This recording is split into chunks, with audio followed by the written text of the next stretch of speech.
从几年前开始 ，AI 视频就席卷各大视频平台，无论是追看这个男人叫小帅，还是各种数字主播。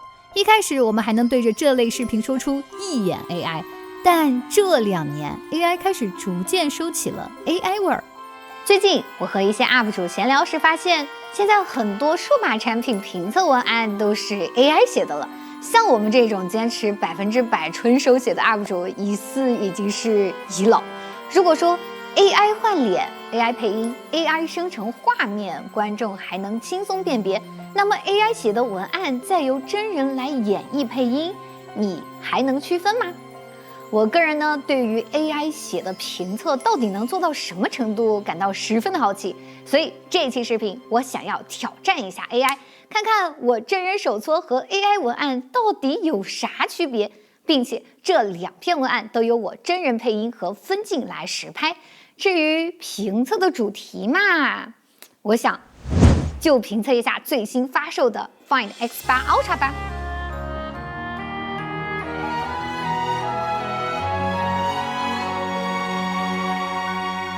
那么首先来看看 AI 写的文案吧，你准备好了吗？3、2、1 ，Action！ 深夜的街头，霓虹与路灯交织成光怪陆离的舞台，多数手机在此刻往往败下阵来，但 OPPO Find X8 Ultra 的登场彻底改写了这场光影战争。Find X8 Ultra 的杀手锏是行业首发的三峡原彩镜头，它能将画面分割为多个色温感知区域，独立处理人物肤色。环境光源 RGB 灯带下 ，iPhone 16 Pro Max 将人脸染成了阿凡达，而 Find X8 Ultra 让肤色自然透亮，发丝根根分明。这一突破源于分区色温算法对复杂光源的解构能力。双潜望长焦组合堪称夜视仪，3倍焦段进光量提升150%，6倍焦段更达251%。即使在烛光晚餐的微光环境下，也能拍出低噪点的油画级人像。衣物纹理与睫毛细节分毫毕现。通过单匣镜头分区处理，人物冷白肤色与霓虹色彩和谐共存。背对 LED 广告牌拍摄时 ，HDR 融合算法让面部阴影与高光细节共存。背景灯牌未过曝成光斑，肤色依旧红润自然。6000E 电池加100瓦快充的组合，让重度拍摄不断电。2K 4等边直屏精准还原色彩，所见即所得。9毫米超薄机身对称设计，握持感远超同类旗舰。Find X8 Ultra 的突破在于它不再对抗黑夜，而是将夜色转化为创作的画布。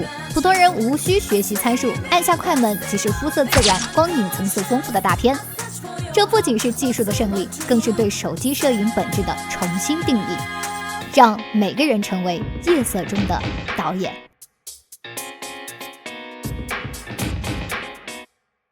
不知道各位认为这一段评测文案从逻辑到思路有没有明显的 AI 味呢？那接下来就是我手搓的文案了。3、2、1 ，Action！ 我与摄影的初次邂逅是在高一的那个夏天。想要记录美好瞬间的我，入手了人生中的第1台相机。但上手单反时，我迷糊了，为啥肉眼和拍出来的颜色不同？明明小姐姐的颜值爆表，为啥拍下来颜值暴降10档？此时的我只能请教老法师。法师说：“你个残腹肌套机头说个劲儿，那个子，你整个85人像王麒麟个2倍，让你娃晓得啥子叫刀锐奶化。”当年的我一听刀锐奶化，就屁颠颠的去充值了，但结果只是丑得更高清。直到几年后报考编导专业，通过系统性的学习才知道我没有控制好色温和光比。从个人经验来看， cos 出片更加侧重于灯光和后期，尤其是后期。不过后期技术对于普通人是有门槛的，所以从几年前开始，手机厂商就盯上了后期这一块，出现了算法摄影。传统专业摄影卷原生成像后期空间，算法摄影则靠拼好虚化、拼好光、拼好构图，给你 AI 后期过的结果。甚至会出现不懂摄影的小白靠算法乱拳打死老法师的情况。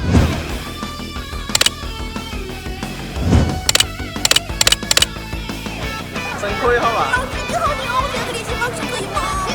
最最新的算法影像除了软件生态，甚至会结合专属硬件。而这方面闻名的 OPPO 今年就在 X8 Ultra 上做了一颗单狭原彩镜头来进行分区色温感知计算。你可以把色温理解为光的颜色温度，用 K 值来衡量。K 值越低，光越暖；越高则越冷。传统影像是全局色温，如果不想人脸被环境光所影响，就需要在面部进行补光。而 OPPO 搞的这一套分区色温，能把你的皮肤进行色温感知分离计算，不补光也能算出迎合东方审美的活人感、气血感肤色。初学摄影的小法师很多也喜欢大光圈弥散效果，这一代 X8 Ultra 在拼好虚化上下了功夫，毛发处理更为自然。至于实际表现，大家更喜欢哪家的算法呢？虽说都是科技和狠活，但 X8 Ultra 算法更高情商，能够保留细节，没有明显的涂抹感，始终更自然。打个游戏佬好理解的比方吧，如果把 A74 看作原生，那 X8 Ultra 算是 DOSS，iPhone 16P 是 TAA， 单狭原彩镜头就是 OPPO 影像的 Tensor Core， 并且 Ultra 独占。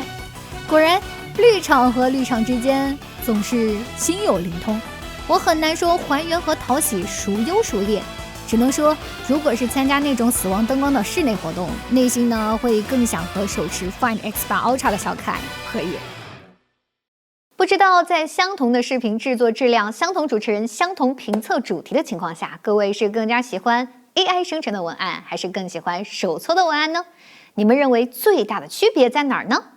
以目前的云端大语言模型实力来说，其实我们很难通过文风来判断到底是不是 AI。AI 最擅长的就是学习，上到大文豪，下至贴吧嘴臭老哥都可以模拟。但 AI 并没有独特的自我观点和视角，而是缝合群像观点。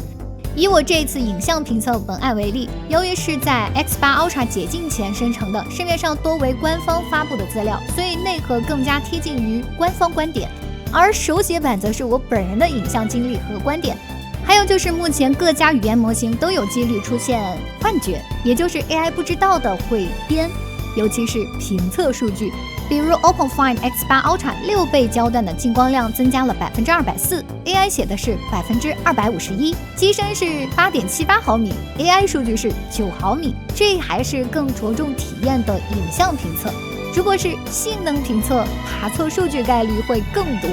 但事实上 ，X8 Ultra 除了影像，在游戏持续性能、续航方面表现也非常出色。但这些数据问 AI 嘛，和实测是有差距的。不过，如果是 AI 写的评测大纲，然后 UP 主修正数据，加入自己的观点，那是真的无法分辨了。所以在 AI 时代，文案是由 UP 主100%手写，还是辅助 AI 手写的，这都不重要。你的喜好，你的选择最重要。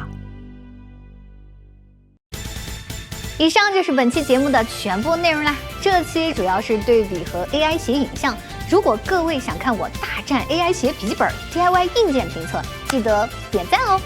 近期呢，我也在训练 AI 用于各种我过往的资料和游戏测试数据来做配置优化。如果本期视频点赞过5万的话，我们后续就做 AI 优化大战阿里优化。最后祝您身体健康，再见。